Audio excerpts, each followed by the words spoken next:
see a little bit of yellow, some yellow spots kind of here and there, but not a whole lot of dramatic changes, especially in comparison to this over here. Lots of color change happening over here. Dark red, light red, yellow, orange. And anytime there's a color change, it means that there's a change in friction. So you can look at the same sample, but create a different image because you collected different information about that image. So I've talked for a while now, and I don't believe in just talking, so I'm going to have you do an activity to help you begin to think about how a scanning probe microscope understands. So we're going to hand out magnets that look just like this.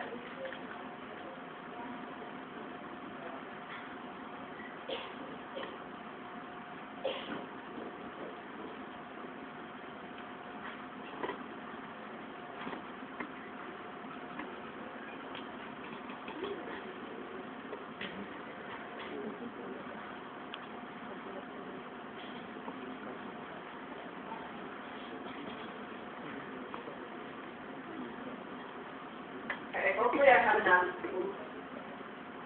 Thank you.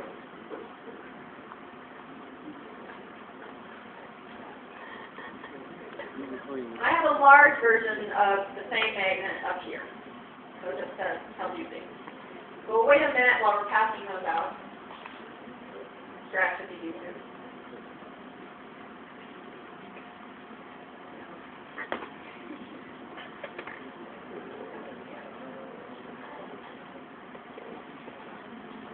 Alright, so if you have a magnet, what I want you to do is take the probe strip on the right side, bend it back and forth, and snap it off.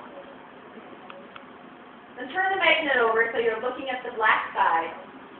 And black side to black side, I want you to run the probe strip in the two perpendicular directions. So across and up and down at a medium speed.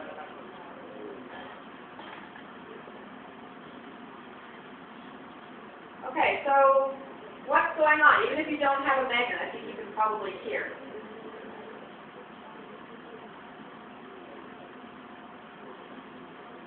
I can hear something up here. I hear something bouncing back and forth. I hear kind of a snapping sound. And when you move it down, is it bumpy or smooth? Bumpy. Yeah, the way down is bumpy. How about when you move it across? Smooth or bumpy? Smooth. Right, very smooth. So this is a magnet. What we're feeling are the magnetic poles, or the magnetic field lines. What I want you to do now is tell me how they go. Do you think that the magnetic poles look like A? Who thinks they look like A? Based upon what you're feeling. Alright. Who thinks they look like B? Okay. Who thinks they look like C? Okay? Alright, so if they were A, let's think about what they would feel like. You can talk to your neighbor if you want to, or tell me, would it feel smooth or bumpy? Smooth. So it would be smooth. If it were A, it would be smooth going up and down, and it would be smooth going across. If it were B, well, how would it feel going up and down? Boom. Bumpy, right. And how would it feel going across? Smooth. And if it were C, how would it feel going up and down? Bumpy, right? And how would it feel going across? Bumpy, right, bumpy. So, who thinks A? Who thinks B? Who thinks C? Right, obviously the answer is B. So if you look at your magnet, you can't see those magnetic poles. You can't see those magnetic field lines. You can see scratches on there, but you can't really see the magnetic field lines. You were able to figure out something about this magnet that you couldn't see by using different senses. Use the sense of touch and the sense of hearing in order to figure out something about that magnet that you couldn't see. It's the same idea when researchers work at the nanoscale with the scanning probe microscope, or SPM. They can't see it, so they have to use different senses. It's the same kind of idea. In the scanning probe microscope, I mentioned that it can be used in different ways. One of the other ways that it can be used is to move atoms, to move individual atoms. And it forms, the very tip of the scanning probe microscope forms a bond called a tunable bond.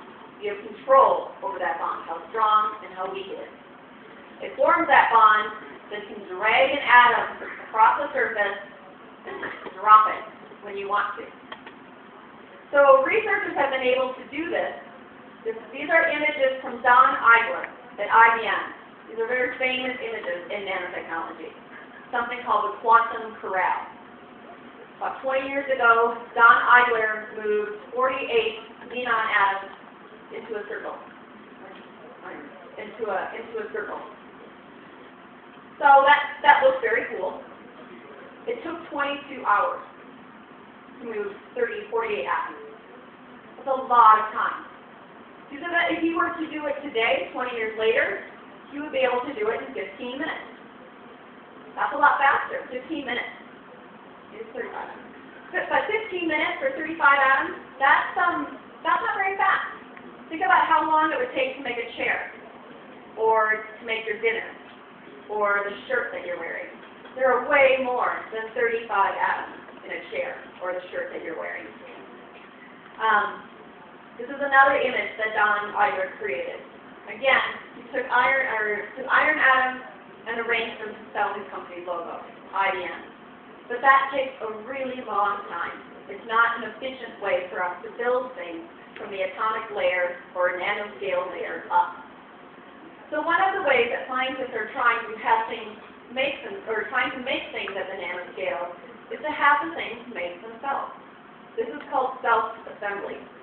I think it's kind of self-explanatory. Things assemble themselves.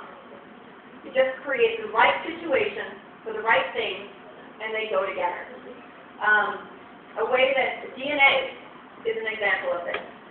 You put the right components of DNA in the right environment, they just go that way. The cell, so the outside of the cell does the same kind of thing, where you put them in the right way, that's just the way they go. It's kind of the natural order of things, is the way self-assembly works, the natural order. We don't have to do anything, we don't have to put any energy in, but the parts just make themselves go into the shape that you want. So now I'd like to talk about some of the relationships between Einstein's ideas from 1905, nanotechnology of yesterday, and how they relate to nanotechnology today. So I mentioned that one of the papers that Einstein published in 1905 was about something called Brownian motion, or movement of particles, extremely small things, and how they behave when they're in a liquid. Well, today, we still think about Brownian motion, and we use it all the time. This is a research image from a computer or from a researcher who works on Brownian motion. And what that is tracking the way that extremely small particles move. Looks kind of crazy. Looks the way that my kids run around the house when they're moving around, all over the place.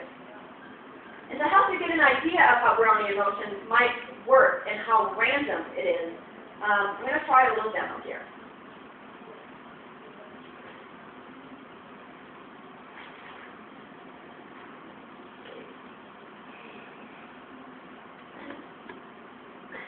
All right, we'll see how this works on a document. Okay, so I have graph paper here in a box. Then I have a little container of pebbles like that have been numbered. So what I'm going to do is I'm going to put all the pebbles in here. They've been numbered 1 through 10. The pebbles represent atoms, so individual atoms. I'm going to put a cover on the box, and I'm going to take it, so that they moved around randomly, set it down, and then I can take a pen and just trace around the outside of each of these. And I can do this, continue to do this. And it's, whoa, that doesn't work at all. Let's see.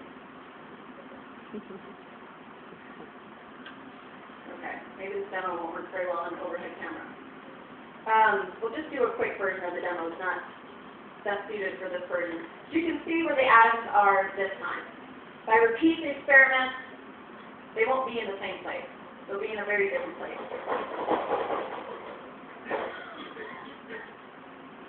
You can see that they've moved again.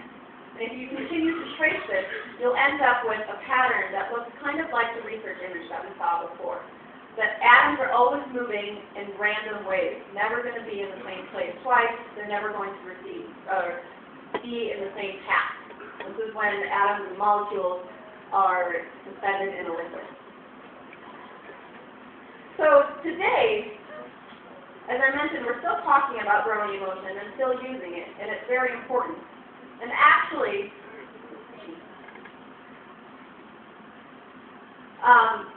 we've been able to look at, we know that the relationship between the speed of a particle and how it's moving is related to the size. So we know that there's a correlation between speed